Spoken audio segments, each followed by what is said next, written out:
जय जगन्नाथ सांग मैंने मु आपण मानकर ओडिशा माटीर झील रूपा मु आज आपण नहीं आसी आपणकर जानापी बहुत भल कथा। दुख कष्ट केते भाग्यवान अटंती जहाकू पाई लोके निज आपणार लोकों को मने पकाई थांती। आउ धन संपत्ति केते हतभागा अटे जहाकू पाई लोके निज आपणार लोकों को भूली जाती।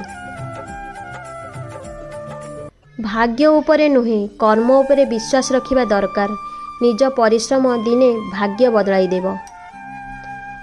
अन्यर अनिष्ट करने को जाई निज पाई अनिष्ट को निमंत्रण दियो नहीं। अन्य को शांति रे रहिबा को दियो, भगवान भी तुमको शांति रे रखिबे। जेउ जगार सम्मान नहीं से जगह को जीवा ही भूल, से कहार घर हेउ किंबा हृदय।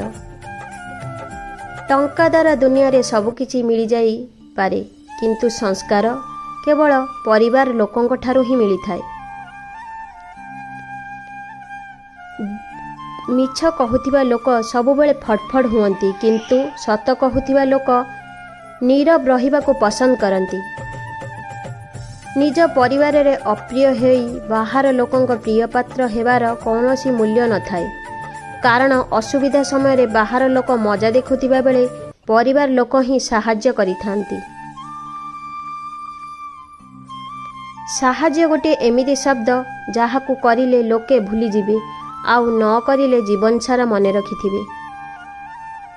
आपण मानकु मो वीडियोटी केमती लागिला कमेंट माध्यम रे निश्चिंत जणाइबे। जय जगन्नाथ।